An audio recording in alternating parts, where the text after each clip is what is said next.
नमस्कार दोस्तों, जय श्री कृष्णा, राधे राधे प्रिय दर्शकों। स्वागत है आप सभी का आपका अपना YouTube चैनल बानी सहयोग में। दोस्तों, यह कहानी है त्रिया चरित्र की। जो भी मनुष्य इस कहानी को पूरा सुनता है वह कभी भी अपने जीवन में धोखा नहीं खाएगा। इस कहानी को सुनने के बाद आप अपने जीवन में बहुत बदलाव ला सकते हैं। इस संसार में ऐसी भी औरतें हैं जो सुंदर और सुशील औरतों को भी बदनाम कर देती हैं। आपसे निवेदन है कि कहानी को पूरा अवश्य सुने, क्योंकि मित्रों यह कहानी आपको बहुत अच्छी जानकारी सीख देकर जाएगी। तो चलिए मित्रों, कहानी शुरू करते हैं। पंपापुर नामक एक राज्य था जहां पर विलासराय नामक राजा राज्य करता था। राजा का जैसा नाम वैसे ही उसके गुण थे, अर्थात वह एक विलासी राजा था। पूरे राज्य में स्वच्छंदता का बोलबाला था। न केवल पुरुषों अपितु स्त्रियों का भी हद दर्जे तक चारित्रिक पतन हो गया था। विवाहेतर संबंध कायम करना एक आम बात थी उस राज्य में। उस राज्य में सुधर्मा नामक एक लकड़हारा रहता था। उसकी पत्नी का नाम सुलक्षणा था। सुधर्मा सुबह सुबह लकड़ी काटने वन में चला जाया करता था और देर शाम तक वापस लौटता था। दिन भर घर में सुलक्षणा अकेली रहती थी और बोर होती थी। सुलक्षणा अतीव सुंदर स्त्री थी और आत्ममुग्धा नायिका की तरह अपने रूप यौवन को आईने में देख देख कर हर्षित होती रहती थी। शाम को सुधर्मा थका हारा आता था और खाना खाकर जल्दी ही सो जाया करता था। सुलक्षणा घर का काम निपटाकर और सज संवर कर जब तक सेज पर आती थी तब तक सुधर्मा खर्राटों की दुनिया में सैर करने चला जाता था। बेचारी सुलक्षणा मन मसोस कर सेज पर तड़पती रह जाती थी। उसका अतृप्त यौवन खून के आंसू रोने लगता था। घर गृहस्थी का सारा सामान सुलक्षणा ही लाती थी। एक दिन सेठ कहीं गया हुआ था और उसकी दुकान पर उसका नौजवान पुत्र चिंतामणि बैठा था। वह सुंदर तथा बलिष्ठ था। सुलक्षणा उसकी जवानी पर फिदा हो गई।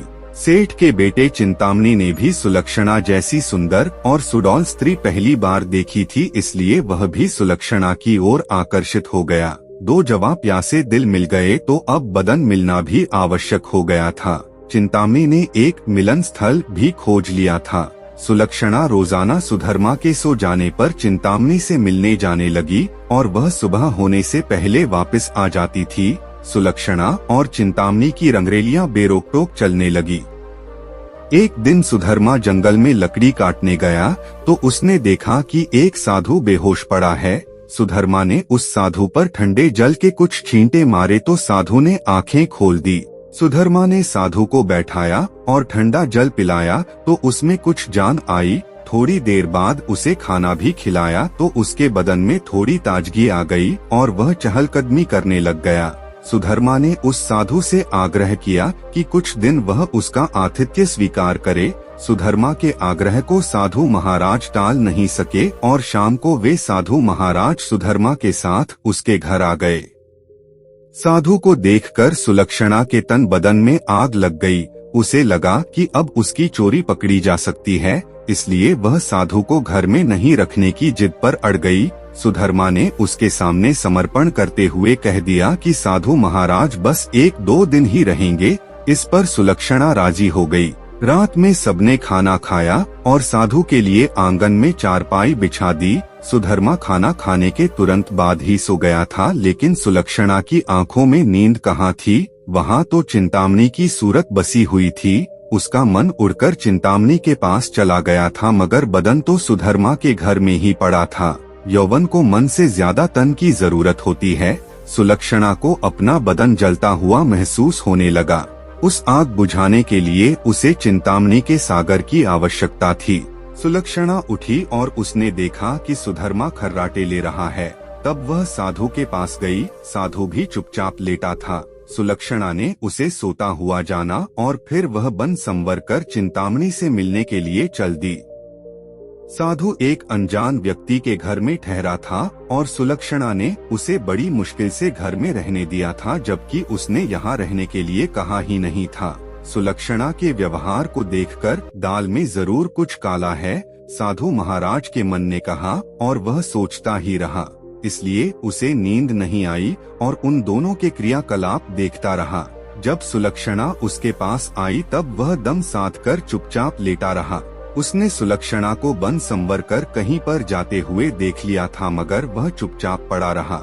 उसने यह भी देख लिया था कि भोर होने से पहले ही सुलक्षणा वापस आ गई थी। उसे अब सारा माजरा समझ में आ गया था। दूसरे दिन सुधर्मा जब जंगल से लौटा तो साधु ने उसे अपनी पत्नी से सावधान रहने को कहा और यह भी कहा कि उसकी पत्नी किसी से मिलने रात को कहीं जाती है। इस पर सुधर्मा को सुलक्षणा पर बहुत गुस्सा आया और उसने सुलक्षणा को मारा पीटा भी बहुत। उसने सुलक्षणा को एक खंभे से बांध दिया और सो गया। सुधर्मा के मकान के पड़ोस में हरिराम नाई रहता था, जिसकी पत्नी का नाम सुशीला था। सुलक्षणा की तरह सुशीला भी एक चरित्रहीन स्त्री थी। उसका भी एक यार था। चूंकि दोनों एक ही नाव पर सवार थीं, इसलिए दोनों घनिष्ठ सहेली बन गई थीं। दोनों सहेलियां एक दूसरे के संदेश लाने ले जाने का काम भी करती थीं, इसलिए दोनों स्त्रियां एक दूसरे के प्रेमियों से भली भांति परिचित थीं। उस रात जब काफी देर तक सुलक्षणा नहीं आई तो चिंतामणि को चिंता होने लगी। वह भागा भागा सुशीला के पास आया और सुलक्षणा को बुला लाने के लिए सुशीला से कहने लगा। सुशीला सुलक्षणा के घर गई तो उसे खंभे से बंधा पाया। तब सुलक्षणा ने सारी कहानी बता दी। सुशीला ने चिंतामणि का संदेश सुलक्षणा को दिया तो सुलक्षणा ने अपने बंधे होने की मजबूरी बता दी। इस पर सुशीला ने कहा, ऐसा कर, मैं तेरे बंधन खोल देती हूँ, तू चिंतामणि से मिल आ, तब तक मैं यहाँ बंधी रहूंगी। उसके इस प्रस्ताव पर सुलक्षणा की बाँछें खिल गई और वह अपनी जगह सुशीला को बांधकर चिंतामणि से मिलने चली गई। साधु महाराज यह सब खटराग देख सुन रहे थे, मगर वे चुपचाप खाट में दम साधे पड़े रहे। रात में जब सुधर्मा की नींद खुली तो उसे सुलक्षणा पर थोड़ी दया आई और उसने सोचा कि उसने कुछ ज्यादा कठोर रूप धर लिया है, अब सुलक्षणा को खोल देना चाहिए। लेकिन मन ने कहा, अगर वह फिर से अपने प्रेमी से मिलने चली गई तो? अब इस सवाल का कोई जवाब नहीं था उसके पास। उसने सोचा कि इस बार यदि सुलक्षणा वचन दे दे कि वह अपने प्रेमी से मिलने नहीं जाएगी, तब वह उसे खोल सकता है। सुधर्मा ने जोर से आवाज लगाई, कलंकिनी, अगर मुझे तू यह आश्वासन दे दे कि तू उससे मिलने नहीं जाएगी तो मैं तेरे बंधन खोल दूंगा। लेकिन वहाँ पर तो सुलक्षणा नहीं अपितु सुशीला बंधी हुई थी।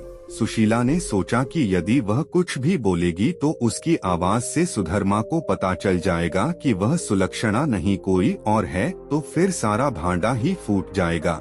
इसलिए वह कुछ नहीं बोली और चुप रही। उसके इस तरह चुप रहने पर सुधर्मा को गुस्सा आ गया और उसने गुस्से में आकर कुल्हाड़ी फेंक कर दे मारी।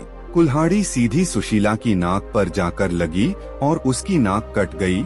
वह अंदर ही अंदर सारा दर्द सहन कर गई, मगर उसने एक भी कराह नहीं निकलने दी। कुल्हाड़ी फेंककर मारने से सुधर्मा का गुस्सा थोड़ा ठंडा हो गया और वह सो गया। उधर सुलक्षणा आज जल्दी ही वापस आ गई और जल्दी जल्दी सुशीला के बंधन खोल डाले। तब सुशीला ने अपनी कटी हुई नाक दिखाई और सारा वाकया सुना डाला। सुलक्षणा यह देखकर और सुनकर कांप उठी, मगर अब क्या हो सकता है। सुशीला अपने घर को चली गई और सुलक्षणा फिर से उसी खंभे से बंधी खड़ी हो गई। साधु बाबा चारपाई पर पड़े पड़े यह सारा क्रिया चरित्र देख रहे थे। थोड़ी देर बाद जब सुधर्मा की नींद खुली तो उसने अपनी पत्नी सुलक्षणा से फिर कहा, देख, तू अब भी मुझसे सच सच कह दे और मुझे यह वचन दे दे कि तू फिर कभी उससे मिलने नहीं जाएगी तो ठीक रहेगा, नहीं तो जिस प्रकार मैंने तेरी नाक काटी है अब तेरे दोनों कान भी काट दूंगा। फिर तू नकटी और बूची हो जाएगी, तब तेरा घर से निकलना ही मुश्किल हो जाएगा। इन शब्दों को सुनकर सुलक्षणा के षड्यंत्रकारी दिमाग में एक युक्ति सूझी। उसे पता था कि नाक उसकी नहीं सुशीला की कटी है और इस बात का पता सुधर्मा को नहीं है, अतः इस नासमझी का फायदा उठाना चाहिए। तब उसने क्रिया चरित्र दिखलाते हुए नाटक करना शुरू कर दिया और जोर जोर से रोना शुरू कर दिया। रोते रोते बोली, तुम मर्द लोग बड़े बेरहम होते हो, अपनी पत्नी पर झूठा इल्जाम लगाकर उसकी नाक काट देते हो। मैं कोई उल्टा स्त्री नहीं हूँ जैसा कि तुमने मुझ पर आरोप लगाया था। मैं एक पतिव्रता स्त्री हूँ और मैं आज तुम्हें यह सिद्ध करके दिखा दूंगी कि मैं कितनी सती, नेक और पतिव्रता हूँ। ऐसा कहकर उसने आसमान की ओर देखा और भगवान को संबोधित करते हुए बोली, हे प्रभु, हे माता गौरी, हे समस्त देवी देवताओं, हे दसों दिशाओं, आप सभी मेरी बात ध्यान से सुनो और मेरे साथ न्याय करो। मैं यदि तन मन और वचन से एक पतिव्रता और सती स्त्री हूँ तो मेरे पति ने मुझ पर बदचलन होने का आरोप लगाकर जो मेरी नाक काटी है वह नाक फिर से जुड़ जाए और एक पतिव्रता स्त्री क्या होती है यह पूरे जग को पता चल जाए। और वह ओम नमो भगवते वासुदेवाय नम का जाप करने लगी।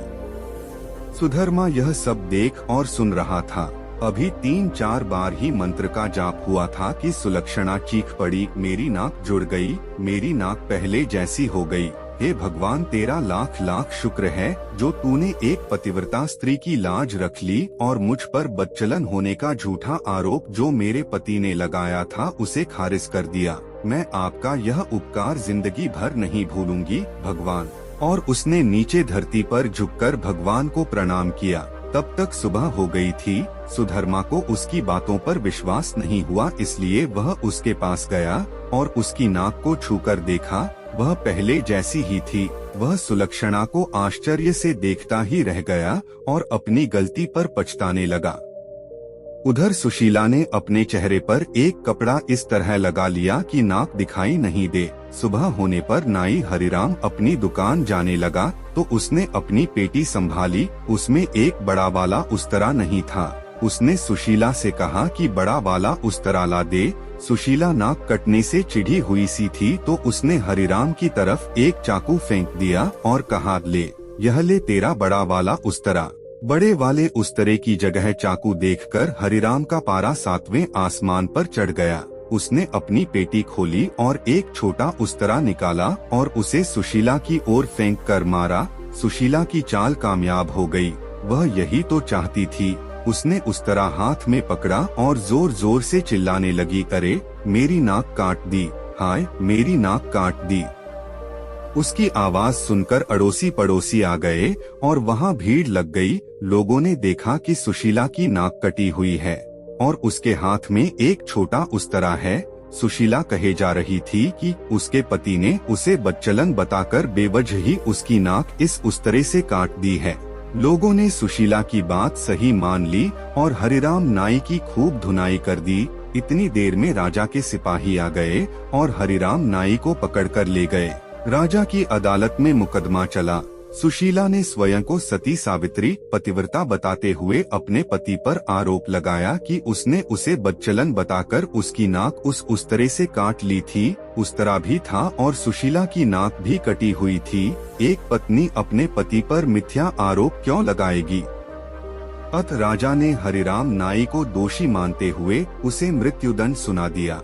इस मृत्युदंड की चर्चा पूरे राज्य में फैल गई। सुधर्मा के घर में ठहरे हुए साधु महाराज ने भी जब हरिराम नाई को मृत्युदंड की बात सुनी तब वह विचलित हो गया। उसे दोनों स्त्रियों के त्रिया चरित्र का संपूर्ण ज्ञान था, जिसकी चपेट में एक निर्दोष व्यक्ति हरिराम नाई आ रहा था और अपनी जान से हाथ धो रहा था। तब वह राजा के पास गया और संपूर्ण घटनाक्रम राजा को कह सुनाया। राजा ने सुधर्मा और सुलक्षणा को दरबार में बुलवाया और कड़क कर सारी बातें सच सच बताने के लिए कहा। तब सुलक्षणा और सुशीला ने सारी बातें सच सच बता दी और अपने स्वांग को भी बता दिया। अब मामला पूरी तरह से साफ हो चुका था। दोनों स्त्रियों का अपराध सामने आ गया था और हरिराम नाई निर्दोष सिद्ध हो गया था। इस षड्यंत्र के लिए दोनों कुलटाओं को भीषण दंड दिया जाना था, लेकिन स्त्री, बालक और साधु को मृत्युदंड नहीं दिया जा सकता है। इस शास्त्रीय विधान के अनुसार दोनों स्त्रियों के नाक कान काटकर उन्हें छोड़ दिया गया। इस पूरे वृतांत को देखकर साधु महाराज बोल पड़े, त्रिया चरित्र जाने नहीं कोई, कसम मार कर सती हुई। मित्रों, अगर आपको यह वीडियो अच्छी लगी हो तो कमेंट में जय श्री राम राधे राधे जरूर लिखें। और अब मिलते हैं नेक्स्ट वीडियो में, तब तक के लिए बाय।